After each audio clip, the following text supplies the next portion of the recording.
Book second में आप सभी लोगों का स्वागत है once again. Today we will start a topic that's topic name is concentration. Means हम ये सॉल्यूशन का सेकंड वीडियो बनाने जा रहे हैं। दैट मींस हम इस सॉल्यूशन के चैप्टर में समझने जा रहे हैं कंसंट्रेशन टर्म होता क्या है। What do you mean by concentration term?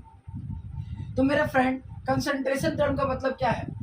It is the mass of solute, it is the mass of solute which is present in a given mass of solvent। यानी कुछ mass of solvent में given mass of solute present होता है, that is called concentration term in a solution। एक कोई solution लेते हैं, मान लिया मैंने एक solution लिया। क्या लिया? solution। इस solution में क्या लिया मैंने? एक solution लिया। इस solution में क्या है? mass of solute present है, कुछ mass of solute present होगा। मास ऑफ सॉल्वेंट यानी हमने मान लिया कि 100 ग्राम 100 ml का सॉल्यूशन है। इसमें मान लेते हैं कि 50 ग्राम सॉल्यूट प्रेजेंट है, तो ये क्या हो गया? That's a concentration. यानी कितने ml सॉल्यूशन में कितना ml ऑफ सॉल्यूट प्रेजेंट है, दैट इज कॉल्ड कंसंट्रेशन। तो ये कंसंट्रेशन टर्म है जिसमें हम सारी चीजों को मेजर करेंगे, एनालाइज करेंगे। तो क्वालिटेटिव एनालिसिस यानी परसेंटेज को समझेंगे, मोल फ्रैक्शन को समझेंगे, मोलारिटी को समझेंगे, मोलालिटी को समझेंगे। पीपीएम का मतलब है, पीपीएम का मतलब है मेरे फ्रेंड, पीपीएम का मतलब होता है पार्ट्स पर मिलियन। ठीक है, पार्ट्स पर मिलियन। जब हम इंजीनियरिंग में जाते हैं तो ये सारी चीजें को हमें बहुत डिटेल्स में पढ़ना रहता है। पीपीबी का मतलब है parts per billion, parts per billion, billions. Formality, normality और strength, these are the 9 concentration term जिसे हम डिटेल्स में चर्चा करेंगे। एक एक करके हम सारे के डिटेल्स चर्चा करेंगे। परसेंटेज, फिर हम चर्चा करेंगे आपका मोल फ्रैक्शन, फिर हम चर्चा करेंगे मोलारिटी। मोलारिटी को कैपिटल एम से रिप्रेजेंट किया जाता है। फॉर मोल फ्रैक्शन को चाई से रिप्रेजेंट किया जाएगा, परसेंटेज को परसेंटेज से, मोलारिटी को जो है मोलालिटी को स्मॉल एम से रिप्रेजेंट होगा, फॉर्मेलिटी को एफ से रिप्रेजेंट करेंगे, नॉर्मेलिटी को कैपिटल एन से रिप्रेजेंट करेंगे और स्ट्रेंथ को एस से रिप्रेजेंट करेंगे। तो ये सारे चीजों का चर्चा हम एक एक करके करेंगे मेरे फ्रेंड। तो सबसे पहले हम स्टार्ट करते हैं परसेंटेज को। सबसे पहले हम किसे समझेंगे? परसेंटेज को, कि परसेंटेज होता क्या है मेरे फ्रेंड। तो परसेंटेज को समझते हैं।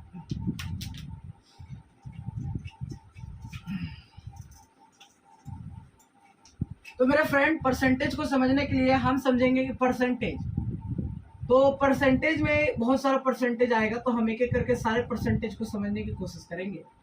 देखिए, परसेंटेज की बात करें तो परसेंटेज का मतलब क्या होता है। जैसे फॉर एग्जांपल मान लीजिए हमारा एक एग्जाम हुआ है और वो एग्जाम हुआ था 500 नंबर का।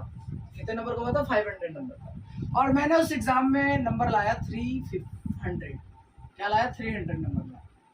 तो मैंने एक परसेंटेज लाया, तो वो परसेंटेज कैसे निकालते हैं? सर, हमने हाउ मच मार्क्स गॉट 300। हमने कितना मार्क्स लाया? 300। और टोटल मार्क्स कितना था? 500। तो नीचे लिखते हैं टोटल मार्क्स इनटू क्या करते हैं मेरे फ्रेंड? 100 का मल्टीप्लाई कर देते हैं। जब हम इसका मल्टीप्लाई करेंगे तो 2 जीरो से 2 जीरो कट जाता है और हमारे को पता चलता है कि हमने 60% लाया। यानी मेरे फ्रेंड, परसेंटेज निकालना काफी ज्यादा इजी होगा। परसेंटेज में करते क्या है मेरे फ्रेंड? तो परसेंटेज में हम जितना मार्क्स लाए उतना मार्क्स लिखेंगे, अपॉन में टोटल मार्क्स लिखेंगे, इनटू 100 का मल्टीप्लाई करेंगे। That's a simple logic. तो मेरे फ्रेंड, परसेंटेज में सबसे पहला आता है वेट बाय वेट परसेंट। क्या आता है? W by W percent. देखिए, फॉर्मूला जो है वो काफी ज्यादा आसान हो जाएगा याद करना। देखिए, हमेशा जब भी परसेंटेज ऐसा रहेगा, ऊपर लिखा जाने वाला चीज हमेशा ही क्या होगा? ऊपर लिखा जाने वाला चीज हमेशा ही सॉल्यूट होगा, और नीचे लिखा जाने वाला हमेशा ही चीज क्या होगा? सॉल्यूशन होगा। यानी मेरा फ्रेंड, ऊपर W से रिप्रेजेंट कर रहा है, यानी क्या हो जाएगा? Weight of solute. और नीचे क्या हो जाएगा? नीचे हो जाएगा वेट ऑफ सॉल्यूशन। क्या हो जाएगा? Weight of solution. और क्या हो जाएगा मेरे फ्रेंड? परसेंटेज निकाल रहे, दैट मीन्स हम इसे 100 का मल्टीप्लाई कर देंगे। Okay sir. सर, अगर हम बात करें इसकी यूनिट का, तो देखिएगा, वेट का यूनिट अगर हम ग्राम लेते हैं, नीचे भी ग्राम आता है, तो ग्राम से ग्राम कट जाता है, दैट मीन्स इसका कोई यूनिट नहीं होगा। नो यूनिट, इसका कोई यूनिट नहीं होगा मेरे फ्रेंड। तो फिर से समझिएगा, W/W यानी weight by weight percent, solute bye solution, ऊपर वाला हमेशा सॉल्यूट और नीचे वाला हमेशा सॉल्यूशन होगा। और वेट हो गया तो weight of solute by weight of solution into 100 करेंगे तो यहाँ में ग्राम से ग्राम जो है वो कट जाएगा, तो इसका कोई यूनिट नहीं आएगा। जैसे देखिए, अगर मेरे को क्वेश्चन में लिख करके आता है कि लिखा रहेगा X% H2SO4 present in X% H2SO4, क्या लिखा है? X% H2SO4। तो देखिए X% H2SO4 का मतलब क्या है? देखिए सबसे पहले हम अगर कभी भी लिख करके आएगा X% यानी X% हटाएंगे तो नीचे 100 जाएगा। मेरे दोस्त X% ऐसे लिखा है, X% W/W H2SO4, क्या लिखा हुआ है?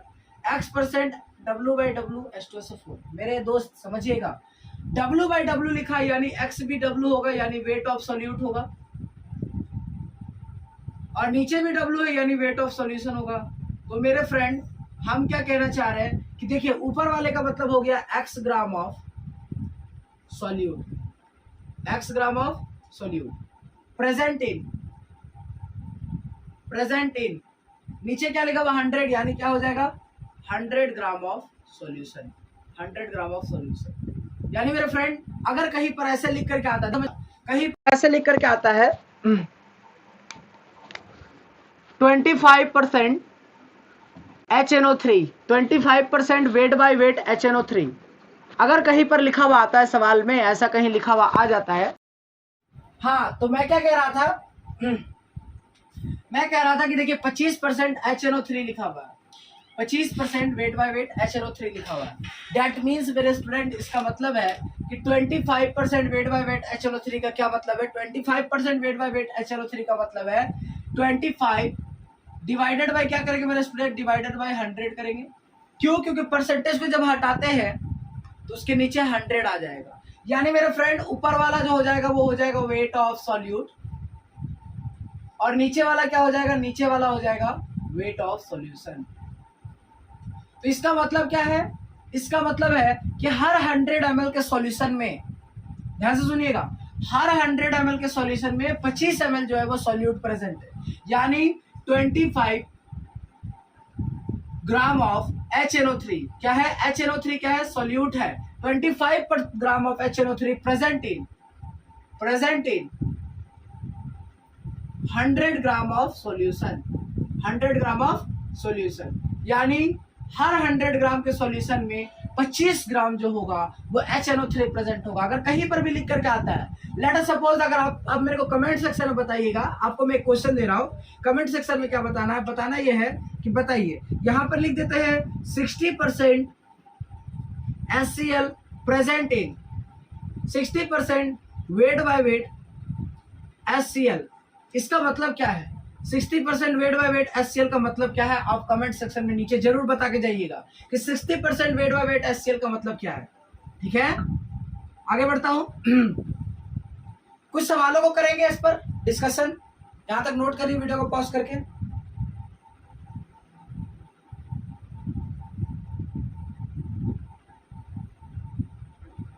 चलिए क्वेश्चन लिखिएगा।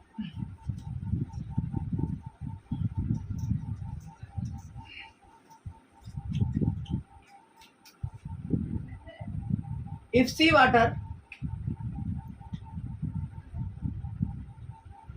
seawater is assumed, if seawater is assumed to contain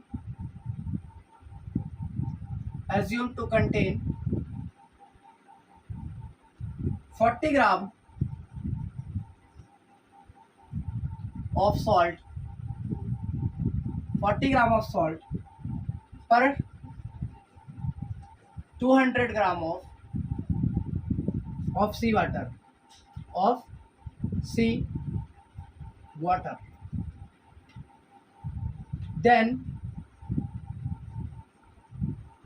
percentage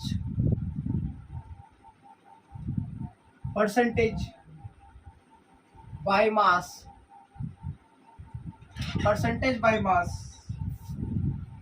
of salt percentage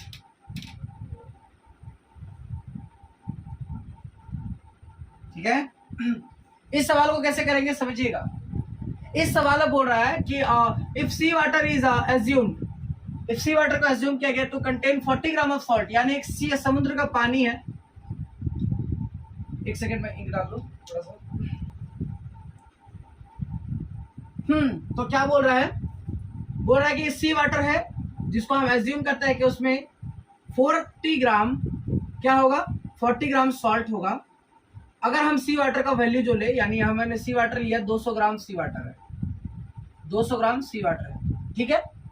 अब क्या बोल रहा है, what is then percentage by mass बोल रहा है, यानी परसेंटेज बाय मास का मतलब क्या है मेरे फ्रेंड, परसेंटेज बाय मास का मतलब है weight by weight percent. Weight by weight percent का मतलब क्या है, परसेंटेज बाय मास बोलेगा यानी weight by weight percent, percentage by मास यानी ऊपर भी मास और नीचे भी मास। यानी मेरे दोस्त इसका मतलब हो जाएगा वेट ऑफ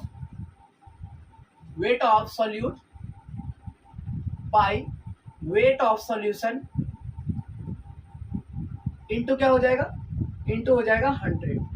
अब यहाँ पर हमें कैसे पता चलेगा कौन सॉल्यूट है कौन सॉल्वेंट है, तो मेरे फ्रेंड जिसका वेट कम होता है वो हमेशा सॉल्यूट होता है, जिसका वेट ज्यादा होता है वो हमेशा सॉल्यूशन होता है। यहाँ तो लिख भी दिया है कि 200 ग्राम ऑफ सी वाटर, यानी सी वाटर में 200 ग्राम सी वाटर में 40 ग्राम सॉल्ट है, यानी मेरे दोस्त वेट ऑफ सॉल्यूट जो हो गया वो हो गया 40 और वेट ऑफ सॉल्यूशन जो हो गया वो हो गया 200। इनटू क्या करेंगे, 100 का मल्टीप्लाई करेंगे और जब हम मल्टीप्लाई करेंगे तो यहाँ से ये दोनों कट जाएगा और आंसर जो हमारा आ जाएगा वो आ जाएगा 20%। यानी वेट बाय वेट का जो परसेंटेज आ रहा है वो कितना आ रहा है, वेट बाय वेट परसेंट जो आ रहा है वो कितना आ रहा है, 20% आ रहा है। कितना आ रहा है, वेट बाय वेट का परसेंटेज कितना आ रहा है, 20 आ रहा है, ठीक है। वेट बाय वेट का परसेंटेज कितना आ रहा है, 20% आ रहा है, क्लियर है। चलिए move on to the next सवाल। देखिए ये सवाल में फिर से समझ लीजिए, और sea water is assumed to be contain 40 gram of salt, 40 gram salt को कंटेन किया था इन 200 ग्राम ऑफ सी वाटर, यानी सी वाटर 200 ग्राम है तो 200 ग्राम सी वाटर है उसमें 40 ग्राम सॉल्ट है, यानी सी वाटर क्या हो गया, वेट ऑफ सॉल्यूशन हो गया और 40 ग्राम जो सॉल्ट था वो क्या हो जाएगा, सॉल्यूट, ठीक है। अब इस कंटेन, देखिए यहाँ पर एक बात लिखा हुआ है, इस कंटेन लिखा हुआ है, अगर मेरे दोस्त कंटेन नहीं लिखा रहता तब हम 200 और 40 को दोनों को मिला करके वेट ऑफ सॉल्यूशन लिखते, एक सवाल ऐसा होगा।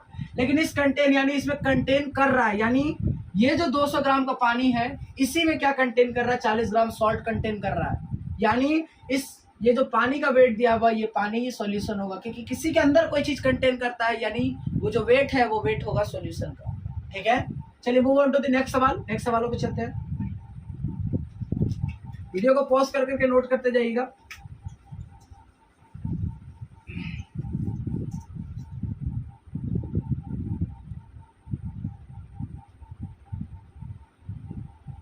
A solute A was put into a solvent to make a solution of mass 240 gram, 240 gram. What should be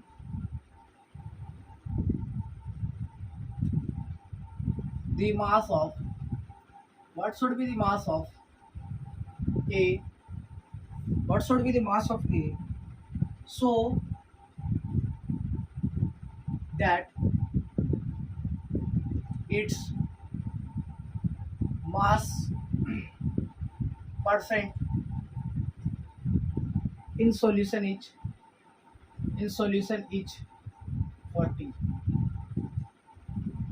समझेंगे इस सवाल को ध्यान से मेरे फ्रेंड। इस सवाल में क्या बोल रहा है, आप इसको पहले वीडियो पॉज करके ट्राई कर लीजिए, आपसे बन जाएगा तो बेटर है, फिर आंसर चेक कर लीजिएगा, क्रॉस चेक जरूर करिएगा, पहले ट्राई जरूर करना, ठीक है। वीडियो को पॉज करके ट्राई कर लीजिए, एकदम ऑनेस्टी दिखाएंगे, ठीक है। चलिए देखिए बोल रहा है, अ सॉल्यूट ए वास, एक सॉल्यूट ए है, was put into a solvent, एक सॉल्यूशन में सॉल्वेंट में डाला है, to make a solution of by mass 40 gram, यानी मेरे दोस्त यहाँ पर दे दिया मास ऑफ सॉल्यूशन, कितना दे दिया है, मास ऑफ सॉल्यूशन दे दिया 240 ग्राम।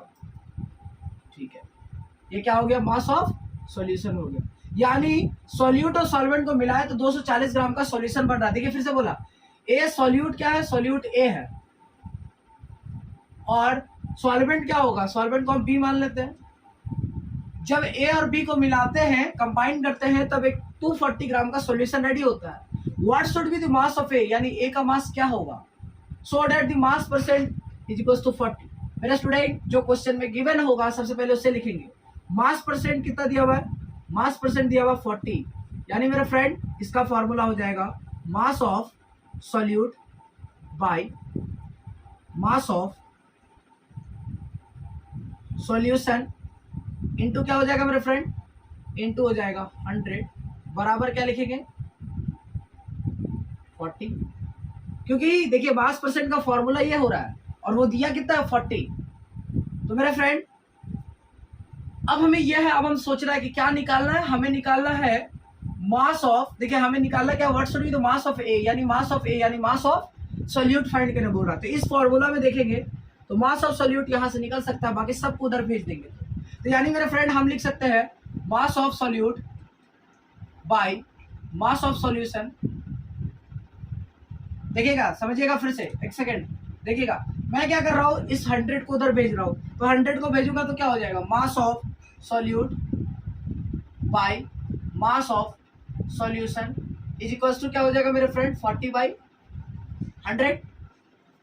सही बात है ना, 100 को इधर डिवाइड में चला गया, पर मास ऑफ सॉल्यूट निकालने बोल रहा है, यानी mass of solute is equal to क्या हो जाएगा, mass of solute is equal to हो जाएगा 40/100 इंटू मास ऑफ सॉल्यूशन कितना दिया हुआ 240, यानी हम 240 को इधर भेजते हैं तो आंसर कितना आ जाएगा मेरे फ्रेंड, 2 जीरो से ये दोनों जीरो कट जाएगा, तो मास ऑफ जो सॉल्यूट आ जाएगा वो आ जाएगा 96 ग्राम। कितना आ जाएगा 96 gram, that is the mass of solute. तो सर अगर हम इस क्वेश्चन को और भी करेक्शन करना चाहे, मेरे से पूछा जाए कि चलिए मास ऑफ सॉल्वेंट भी बताइए, तो मेरे फ्रेंड अगर क्वेश्चन में नहीं पूछ रहा तो भी समझिएगा, मास ऑफ सॉल्यूशन भी also find mass of solution, इसको हम कर सकते हैं। तो हमें पता है कि mass of solute plus mass of solution solvent is equal to क्या हो जाएगा, मास ऑफ सॉल्यूशन। तो मास ऑफ सॉल्यूट कितना है 96 ग्राम आ गया है, मास ऑफ सॉल्वेंट मेरे को निकालना है, तो इज इक्वल टू क्या रखेंगे 240।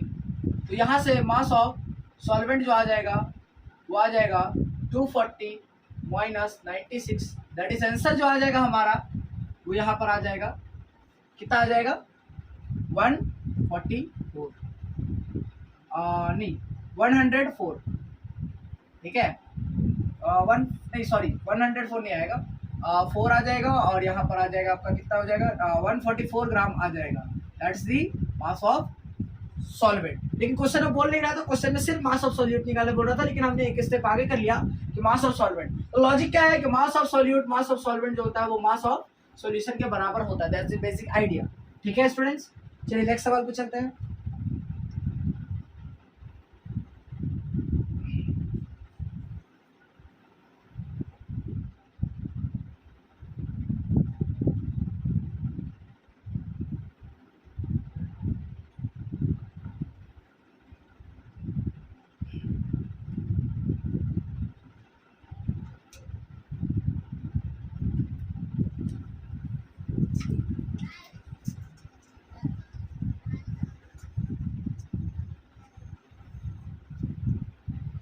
अब नेक्स्ट परसेंटेज को समझते हैं। नेक्स्ट नंबर परसेंटेज जिसका नाम है परसेंटेज, नेक्स्ट परसेंटेज को समझते हैं W/V परसेंट, W/V परसेंट को समझते हैं, दैट्स द नेक्स्ट परसेंटेज। तो W/V को समझने के लिए क्या करेंगे, ये क्या लिखा हुआ है, तो सर अभी आपने बहुत बढ़िया जुगाड़ बताया था। देखिए मेरे स्टूडेंट, जब ऊपर लिखा हुआ W और नीचे लिखा हुआ V और परसेंट लगा हुआ है, यानी इसका फॉर्मूला क्या हो जाएगा सर, ऊपर लिखा जाने वाला चीज हमेशा ही सॉल्यूट होता है और नीचे लिखा जाने वाला चीज हमेशा ही सॉल्यूशन होता है। That's know, I we know, you know, we know, I know, सब नो। ठीक है, तो क्या आ जाएगा, ऊपर हो जाएगा W यानी हो जाएगा वेट ऑफ सॉल्यूट, और नीचे क्या हो जाएगा V का मतलब क्या है, वॉल्यूम ऑफ सॉल्यूशन। क्या हो जाएगा, वॉल्यूम ऑफ सॉल्यूशन। नीचे हमेशा सॉल्यूशन होगा और v से रिप्रेजेंटेशन है तो सॉल्यूशन हो जाएगा इनटू क्या हो जाएगा मेरे दोस्त, इनटू हो जाएगा 100, क्योंकि हमने परसेंटेज निकाल रहे हैं, यानी w बाई वी का परसेंट का फॉर्मूला हमारे पास आ गया, weight of solute by volume of solution into 100। अब देखिए इसकी यूनिट की बात करें तो सर इस बार जो यूनिट होगा ऊपर हो जाएगा ग्राम और नीचे क्या हो जाएगा मेरे फ्रेंड, ml, यानी ग्राम पर ml इसका यूनिट आ जाएगा। इस बार ऐसा नहीं होगा कि यूनिट जो है वो कट जाएगा। दैट्स मींस आपसे एग्जाम में पूछा जा सकता है कौन सा ऐसा कंसंट्रेशन टर्म है जिसके यूनिट होता है, that is W by V, क्योंकि ऊपर वेट आता है नीचे ग्राम वॉल्यूम आता है तो ग्राम पर ml इसका यूनिट होगा, तो ये कट नहीं रहा है मेरे फ्रेंड। अगर कहीं पर लिखा हुआ है x% W by V H2SO4 लिखा है तो इसका मतलब क्या होगा मेरे फ्रेंड, फिर से समझेंगे। तो देखिए सबसे पहले परसेंट को हटाएंगे यानी x बाई 100 हो जाएगा। अगर W बाई V लिखा है यानी ऊपर वाला वेट होगा और नीचे वाला क्या होगा, वॉल्यूम होगा, तो हम क्या लिखेंगे, वेट है तो लिखेंगे x ग्राम ऑफ, ऊपर वाला क्या होता है हमेशा solute, x gram of solute present in 100, नीचे 100 है। अब यहाँ पर ग्राम नहीं लिखेंगे, यहाँ लिखेंगे ml of solution, 100 ml of solution, that is called. अगर कहीं पर एग्जाम में लिख करके आता है इसका मतलब क्या है, जैसे मैंने लिखा कि चलिए स्टूडेंट मैंने लिखा x, यहाँ पर लिखा 70% HCl, 70% wait by volume HCl कहीं भी लिखा हुआ है, तो इसका मतलब क्या है मेरे स्टूडेंट, इसका मतलब है 70 बाय 100, यानी ऊपर वाला वेट होगा और नीचे वाला वॉल्यूम होगा, तो क्या लिखेंगे 70 gram of solute in 100 ml of solution, 70 gram of solute in 100 ml of solution, clear है। 70 gram of solute in 100 gram of solution, solute present in, लिख लीजिएगा present in 100 ml of solution, मतलब उसमें present है 70 ग्राम क्या है solute, यानी solute की जगह क्या लिखेंगे HCl लिखेंगे, यानी 70 ग्राम HCl प्रेजेंट है 100 ml सॉल्यूशन में। अगर 100 ml का सॉल्यूशन लेते हैं तो उसमें 70 ग्राम जो होगा वो क्या होगा, HCl प्रेजेंट होगा, ठीक है। चलिए ये समझ में आया, इस पर कुछ सवाल करते हैं, इसको पोस्ट करके वीडियो को नोट करिए।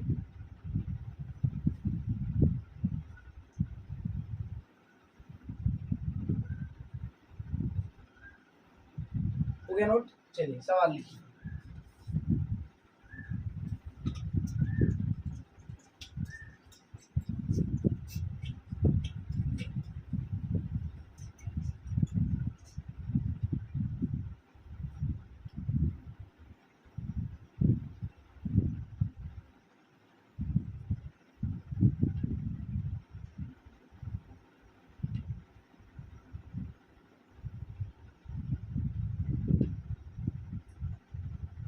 How many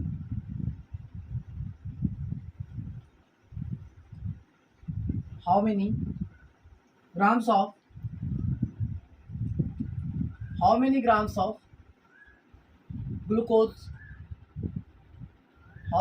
of glucose should be dissolved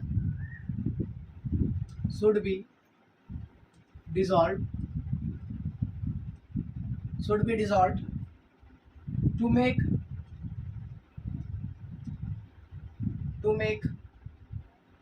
1 liter solution of 10% weight by volume glucose.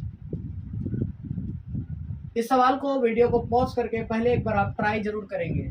क्या बोल रहा है, सवाल बोल रहा है कि how many grams of glucose should be dissolve to make a 1 litre solution, यानी हम कितना सॉल्यूट को डिजॉल्व करेंगे टू मेक अ सॉल्यूशन, ठीक है। Solution of to make how many grams of glucose should be dissolve to make a 1 litre solution of 10% weight by volume glucose. यानी कहने का मतलब क्या है मेरे स्टूडेंट, आप पॉज करके ट्राई कर लिए होंगे। देखिए 10%, पहले क्वेश्चन अब पूछ क्या रहा है कि कितना ग्राम ग्लूकोज जो है डिसॉल्व हो जाएगा अगर हम 1 लीटर सॉल्यूशन बनाए तो 1 लीटर सॉल्यूशन बनाते हैं तो उसमें कितना ग्लूकोज को हम डिसॉल्व कर सकते हैं, ठीक है। अगर वो 10% वेट बाय वॉल्यूम ग्लूकोज है। तो इसका मतलब क्या है, पहले इसका मतलब है 10/100, यानी मेरे दोस्त ऊपर वाला हो जाएगा वेट और नीचे वाला क्या हो जाएगा, वॉल्यूम। यानी मेरे स्टूडेंट्स लिखेंगे 10 ग्राम ऑफ सॉल्यूट, यानी 10 ग्राम ऑफ ग्लूकोज। ग्लूकोज क्या है, सॉल्यूट है, क्योंकि उसको हम डिसॉल्व कर रहे हैं। ग्लूकोज प्रेजेंट इन या डिसॉल्व इन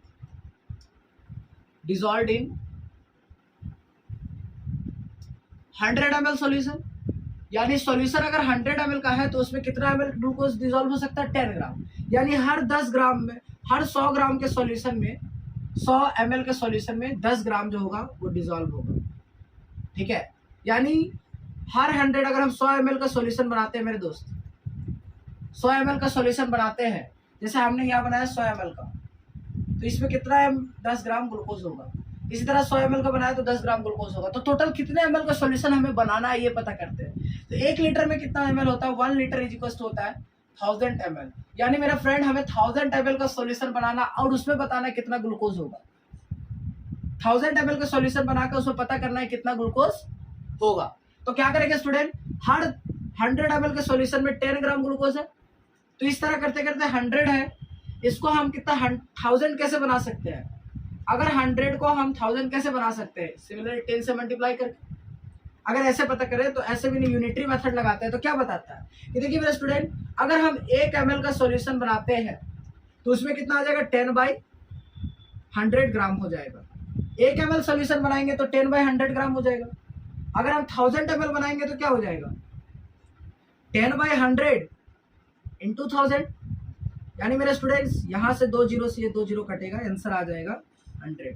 यानी आंसर कितना आ जाएगा मेरे स्टूडेंट, 100 ग्राम ग्लूकोज को डिसॉल्व कर सकते हैं। वैसे भी लॉजिक लगाते हैं कि देखिए इसका शॉर्टकट क्या जुगाड़ लगता है कि 100 ml में 10 ग्राम है, तो 100 करेंगे तो 10 बार 100 करेंगे तो 1000 हो जाएगा। यानी 10 टोटल हमें चाहिए और एक में 10 ग्राम है तो 10 गुना 10 करेंगे तो 100 आ जाएगा। यानी आंसर कितना आ जाएगा, 100 ग्राम आ जाएगा। फिर से समझिए क्या बोल रहा है कि देखिए 10 ग्राम, अगर हम 10 ग्राम ग्लूकोज को डिसॉल्व कर सकते हैं 100 ml सॉल्यूशन में, यानी 100 ml सॉल्यूशन में 10 ग्राम डिसॉल्व होगा। ठीक है, तो उसी तरह हमें 1000 ml का सॉल्यूशन में कितना डिसॉल्व होगा, तो हर 100 ग्राम में 10 ग्राम ग्लूकोज डिसॉल्व है, तो 1000 ग्राम में कितना होगा, 1000 ml में क्या हो जाएगा, 100 इंटू 10, यहाँ भी 10, यानी आंसर कितना आ जाएगा, 100 आ जाएगा। ठीक है, चलिए move on to the next question. इसको पॉज करके नोट कर लिए। चलिए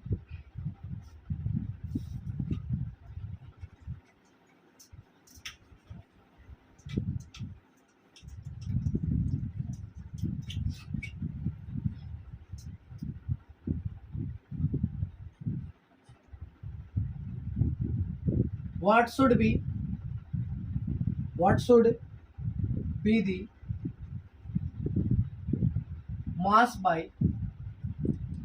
be the mass by volume percent of a solution which is 20% mass by mass, 20% mass by mass, density of solution is 1.02 ग्राम पर ml। ठीक है, ओके स्टूडेंट, इस type का सवाल बहुत एग्जाम में पूछा जा रहा है। आजकल का लेटेस्ट पैटर्न यही सवाल है, आप एक बार ट्राई करिए।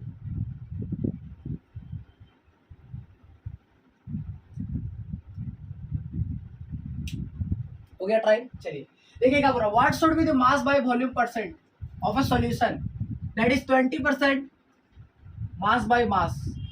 देखिए मेरे स्टूडेंट समझने की कोशिश करिएगा, क्या बोल रहा है, मास बाय वॉल्यूम परसेंट क्या होगा ये बताइए।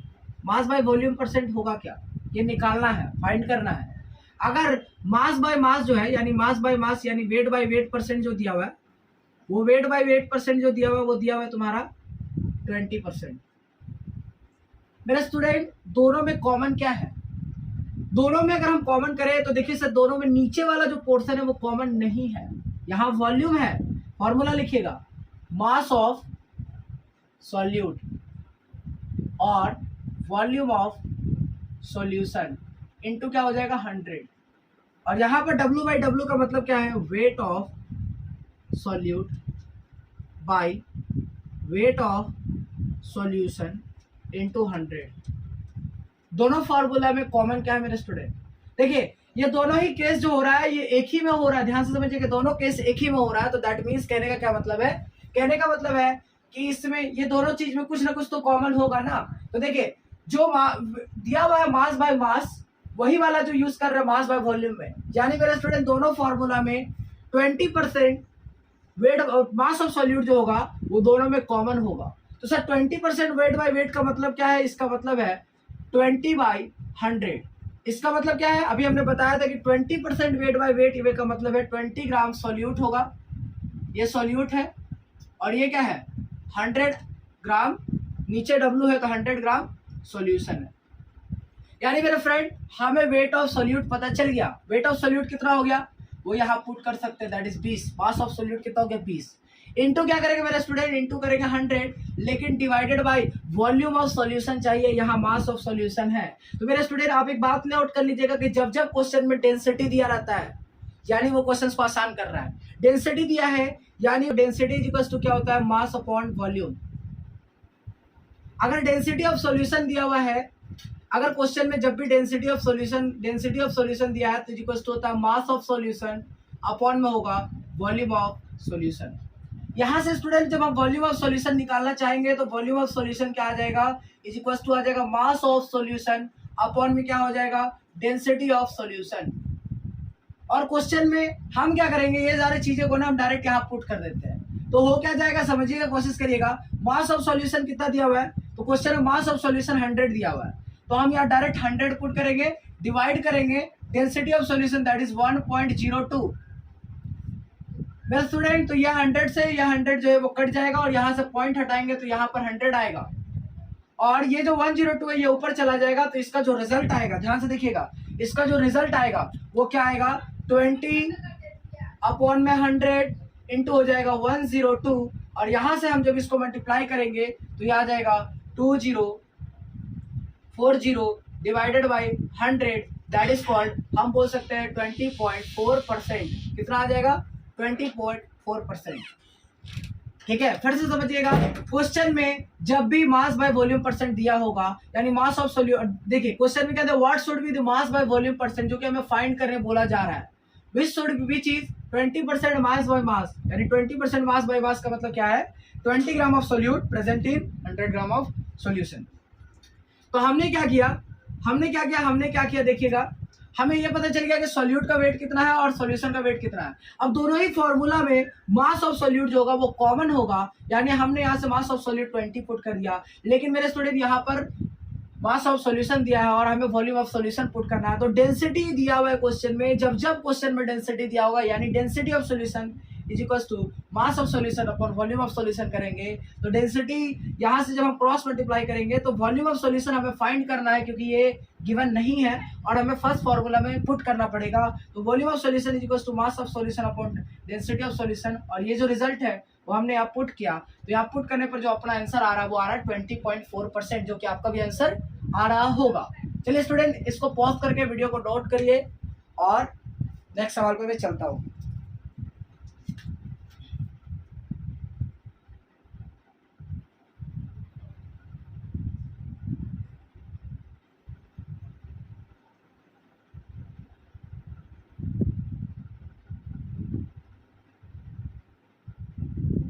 हो गया नोट। चलिए अब अगले क्वेश्चन पे चलते हैं। अगला क्वेश्चन जो है वो काफी अच्छा क्वेश्चन है, जो कि फेमस बुक का क्वेश्चन भी है। ठीक है,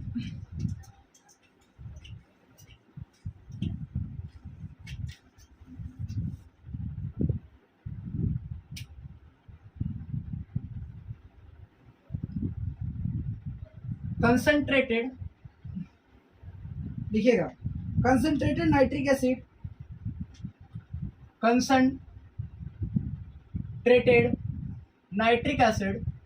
concentrated nitric acid that is HNO3, concentrated nitric acid that is HNO3 used as used as laboratory reagent, as laboratory reagent, laboratory reagent के रूप में उसको यूज किया जाता है मेरे friend. As a laboratory reagent use किया जाता है कंसंट्रेटेड नाइट्रिक एसिड को। Is useful as is useful usually 69%, यानी जो नाइट्रिक एसिड हम यूज करते हैं वो 69% बाई मास होता है, 69% बाई मास। देखिए concentrated nitric acid use as laboratory reagent is usually जो होता है मेनली देखा गया है कि वो क्या होगा 69% बाई मास ऑफ HNO3 होगा, यानी नाइट्रिक एसिड होगा। ठीक है, कैलकुलेट द वॉल्यूम, क्या कैलकुलेट कर रहा है, calculate the volume of this solution, calculate the volume of this solution, calculate the volume of this solution which contain 23 gram of HNO3. The density of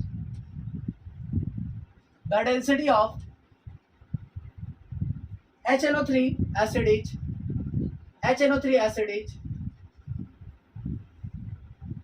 1.41 gram पर centimetre cube. देखिए सवाल है, question क्या बोल रहा है, फिर से एक बार पॉज करके बहुत अच्छे से ट्राई करिएगा, पॉज करके ट्राई करिएगा स्टूडेंट्स। ठीक है, अब हम बताते हैं। देखिए ट्राई कर लिए होंगे। Concentrated nitric acid use as a laboratory agent usually 69% by mass होता है। Calculate the volume of the solution, यानी सॉल्यूशन का वॉल्यूम क्या होगा, which contain 23 gram of HNO3, the density. अच्छा मेरे स्टूडेंट्स देखिएगा, इस सवाल को बहुत बढ़िया से टैकल करना पड़ेगा, ये अच्छा सवाल है। क्या बोल रहा है, नाइट्रिक एसिड जो है वो 69% बाई मास होता है, यानी मेरे स्टूडेंट 69% बाई मास का मतलब क्या है, देखिए 69% बाई मास यानी वेट बाई वेट बोल रहा है, यानी 69% को जब ओपन करेंगे तो क्या आ जाएगा 69/100। इसका मतलब क्या है, ये ग्राम ऑफ सॉल्यूट है यानी HNO3 है, ये 100 ग्राम ऑफ सॉल्यूशन है, यानी मेरे स्टूडेंट हर 100 ग्राम सॉल्यूशन में 69 ग्राम HNO3 प्रेजेंट होता है। फिर बोल रहा है calculate the volume of the solution, उसका वॉल्यूम क्या होगा जब 23 ग्राम होगा। देखिए 69 ग्राम में इतना है तो कितना होगा, ठीक है, यानी हमने बोल रहा है कि 100 ग्राम के सॉल्यूशन में 69 ग्राम HNO3 है, तो बोल रहा है कि डेंसिटी बताइए, डेंसिटी दिया हुआ है, बोल रहा है कि वॉल्यूम क्या होगा, वॉल्यूम क्या होगा। ठीक है, वॉल्यूम क्या होगा ये पूछ रहा है कि अगर बताइए 23 ग्राम HNO3 लेते हैं तो वॉल्यूम क्या होगा। तो मेरे स्टूडेंट डेंसिटी इक्वल्स टू क्या होता है, देखिए क्वेश्चन में दिया हुआ डेंसिटी, यानी डेंसिटी दिया है तो हमने बताया था डेंसिटी इक्वल्स टू होता है मास अपॉन वॉल्यूम, यानी हमें वॉल्यूम फाइंड करना है, यानी हमें मास और डेंसिटी को डिवाइड देना है, मास और डेंसिटी को डिवाइड देना है। वॉल्यूम इक्वल्स टू क्या हो जाएगा, मास अपॉन डेंसिटी। ठीक है, तो देखिए सर मास और डेंसिटी, तो मास जो है वो हमें कितना दिया हुआ है, गिवन मास दिया हुआ है, मास 23 दिया हुआ है।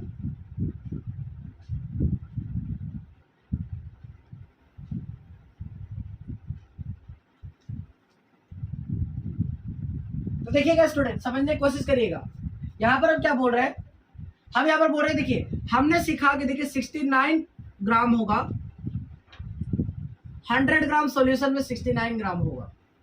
ठीक है, तो यहां से अगर हम बात करें कि यहां से हम वॉल्यूम निकालने की कोशिश करें तो कितना आएगा, तो वॉल्यूम इक्वल्स टू क्या हो जाएगा, density upon mass, sorry volume equals to क्या आ जाएगा, मास अपॉन डेंसिटी। फिर से समझिएगा, एक सेकंड फिर से समझिएगा, आइए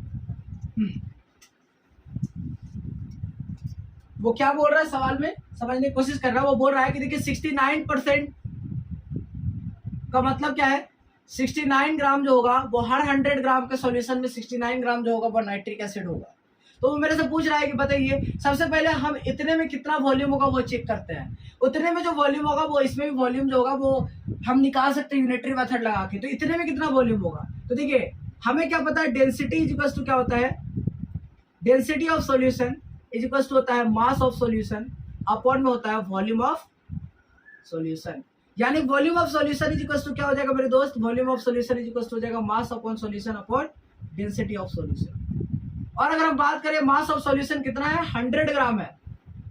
हमें यहाँ पर जो दे रहा है ना ये 23 ग्राम HNO3, ये मास ऑफ सोल्यूट दिया है मेरे फ्रेंड, ये मास ऑफ सोल्यूट दिया है। तो मास ऑफ सोल्यूट से हम कभी भी वॉल्यूम ऑफ सॉल्यूशन नहीं निकाल पाएंगे। अगर हमें वॉल्यूम ऑफ सॉल्यूशन, ये क्या बोल रहा है कि बताइए calculate the volume of the solution, solution का वॉल्यूम अगर निकालना है मेरे दोस्त, तो सॉल्यूशन का वॉल्यूम निकालने के लिए हमें क्या चाहिए, हमें सॉल्यूशन का वॉल्यूम निकालने के लिए हमें सॉल्यूशन का मास चाहिए। और यहाँ पर तो सोल्यूट का मास गिवन है। तो मेरे स्टूडेंट सबसे पहले वॉल्यूम ऑफ सॉल्यूशन निकालते हैं। तो वॉल्यूम ऑफ सॉल्यूशन निकालेंगे यहाँ से, क्योंकि यहाँ पर हमें मास ऑफ सॉल्यूशन दिया है। तो यहाँ से क्रॉस मल्टीप्लाई करेंगे तो मास ऑफ सॉल्यूशन 100 हो गया और डेंसिटी ऑफ सॉल्यूशन हो गया 1.41। क्या हो जाएगा, 1.41। यहाँ से हटाएंगे तो 2 0 आ जाएगा ऊपर, यानी मेरे स्टूडेंट्स यहाँ से आ जाएगा 1 2 3 4 डिवाइडेड बाई 141। ठीक है। अब मेरे स्टूडेंट समझिएगा, अगर हम 69 ग्राम HNO3 लेते हैं, 69 ग्राम HNO3 लेते हैं, ठीक है, तो उससे जो सॉल्यूशन का वॉल्यूम आ रहा है वो आ रहा है 1234 डिवाइडेड बाई 141, ये आ रहा है। तो 1 ग्राम HNO3 से कितना आता है volume of solution, 1 gram HNO3 से जो वॉल्यूम ऑफ सॉल्यूशन आता है मेरे फ्रेंड वो आता 1234 डिवाइडेड बाई 141, ये आता। फिर हम इसी तरह सिमिलरली 23 ग्राम HNO3 से निकालने की कोशिश करें तो 23 ग्राम HNO3 से कितना आता, 23 ग्राम ऑफ HNO3 से आता 1234 डिवाइडेड बाई 141 इंटू हो जाएगा 23। हम यहाँ पर काट सकते हैं क्या, हम यहाँ पर कैलकुलेशन करेंगे और कैलकुलेशन करके जो रिजल्ट आता है वो आता है अच्छा सॉरी, मैंने एक मिस्टेक कर दिया। मैंने क्या मिस्टेक किया, देखिए अगर हमने 69 ग्राम HNO3 लिया तो उसमें ये आ रहा है, तो 1 ग्राम में क्या आ जाएगा, 1 ग्राम में क्या आ जाएगा 1/69 हो जाएगा। और 23 ग्राम में क्या आ जाएगा 23/69 हो जाएगा। और जब यहाँ से हम कैलकुलेशन करेंगे तो हमारा कुछ ना कुछ रिजल्ट निकल के आएगा। जो रिजल्ट निकल के आएगा मेरे फ्रेंड वो आने वाला है 23.6 ml, 23.6 ml। एक बार फिर से समझिए, देखिए वो क्या बोल रहा है, क्वेश्चन में बोल रहा है कि कंसंट्रेटेड नाइट्रिक एसिड जो लेबोरेटरी में यूज करते हैं वो यूजुअली 69% बाय मास होता है। तो बोल रहा है वॉल्यूम ऑफ सॉल्यूशन क्या होगा जब हम 23 ग्राम नाइट्रिक एसिड लेंगे। तो हियर नाइट्रिक एसिड क्या है, मास ऑफ सॉल्यूट है। तो हम मास ऑफ सॉल्यूट से कभी वॉल्यूम ऑफ सॉल्यूशन नहीं निकाल पाएंगे। तो हमने सबसे पहले जो गिवन इन्फॉर्मेशन है उसको लिखा, दैट इज 69% बाय मास। इसका मतलब होगा 69/100। इसका मतलब होगा कि 69 ग्राम जो है वो सॉल्यूट है, यानी HNO3 है, वो 100 ग्राम सॉल्यूशन में प्रेजेंट है। तो हमने देखा कि हम यहाँ से वॉल्यूम ऑफ सॉल्यूशन निकालते हैं। तो वॉल्यूम ऑफ सॉल्यूशन निकालेंगे, that is mass of solution 100 हो गया और डेंसिटी ऑफ सॉल्यूशन 141 दिया हुआ था। तो यहाँ से हमने निकाला, यह आया हमारा क्या, वॉल्यूम ऑफ सॉल्यूशन। फिर हमने देखा कि जब हम 69 ग्राम HNO3 लेते हैं तो ये वॉल्यूम आ रहा है, 1 ग्राम लेंगे तो ये वॉल्यूम आएगा और 23 ग्राम लेंगे तो ये वाला वॉल्यूम आएगा। तो यही जो 23.6 ml जो है ये फाइनल रिजल्ट होगा। दैट्स इंपॉर्टेंट सवाल, ये बहुत बढ़िया सवाल है। ठीक है, इस सवाल को नोट करिएगा।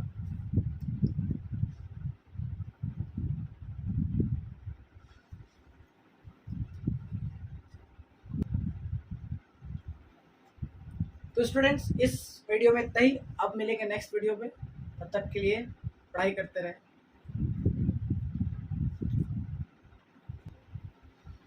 तो स्टूडेंट्स इस वीडियो में इतना ही, मिलेंगे अगले वीडियो में, तब तक के लिए आप अपने स्टडीज को स्टार्ट करते रहिए। ठीक है, अगले वीडियो में हम इसके बाद आगे की चर्चा करेंगे, आगे के कंसंट्रेशन टर्म्स को समझेंगे। हमने टोटल 9 कंसंट्रेशन टर्म्स को अच्छी तरीके से कवर करना है। ठीक है, थैंक यू एवरीबॉडी।